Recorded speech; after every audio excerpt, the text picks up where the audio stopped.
Lagot na ito na nga ang balitang nagpayanig sa telebisyon, makikita ang headline, Jinky Pacquiao, nahuling mastermind sa pambubugbog kay Manny Pacquiao. Isang kontrobersyal na balita ang yumanig sa bansa ngayong araw. Si Jinky Pacquiao, asawa ng pambansang kamao na si Manny Pacquiao, ay nasangkot bilang mastermind ng umano'y pambubugbog sa kanyang asawa. Kamakailan nga lamang ay nabalitaan natin na si Manny Pacquiao ay nakahandusay sa kanilang bahay, may mga pasa at sugat habang tinutulungan ng mga paramedic. Kailangan nating dalhin siya agad sa ospital.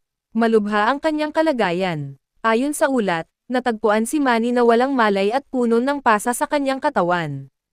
Ang pagsisiwalat, sa interrogation room, ang isa sa mga sangkot ay kino-question ng pulis. Sino ang nag-utos sa inyo? Sabi umano ng ilang nahuling pulis ay si Ma'am Jinky po. Siya ang nagplano ng lahat. Ang pahayag ng sospek ay nagdulot ng matinding pagdududa laban kay Jinky Pacquiao. Ang reaksyon ni Manny. Sa ospital, nakarete si Manny habang nagbibigay ng pahayag sa media. Hindi ko lubos maisip na magagawa ito ng asawa ko. Mahal na mahal ko siya. Sa kabila ng nangyari, nanatili ang pagmamahal ni Manny kay Jinky. Sabi umano ng Pangulong Marcos, hindi natin kukonsintihin ang ganitong uri ng karahasan, lalo na sa isang pambansang bayani tulad ni Manny Pacquiao. Sisiguraduhin kong makakamit ang hustisya. Ang matapang na pahayag ng Pangulo ay nagbigay diin na hindi dapat baliwalain ang insidenteng ito. Ang reaksyon ng publiko. Sa social media, bumaha ang iba't ibang opinyon tungkol sa isyu. Maraming hindi makapaniwala at napapasabi na lamang na grabe si Jinky. Hindi ko akalain na magagawa niya to. Sabi umano ng ilang mga netizen ay baka naman may dahilan siya. Hindi natin alam ang buong kwento.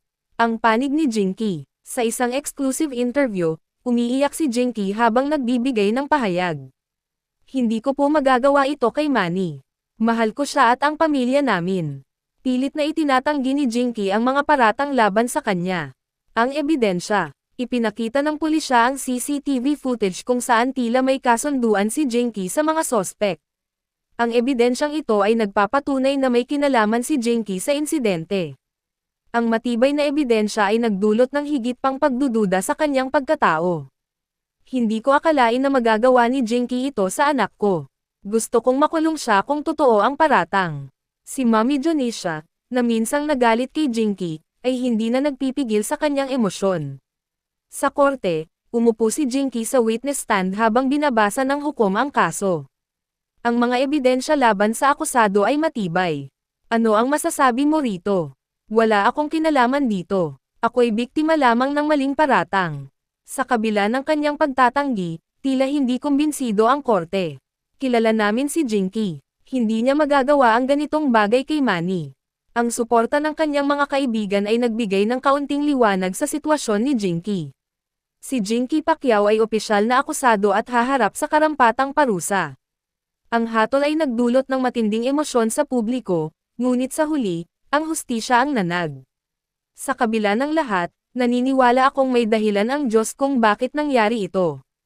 Sana'y maging aral ito para sa lahat. Sa kabila ng trahedya, nanatili si Manny na puno ng pag-asa at pagpapatawad.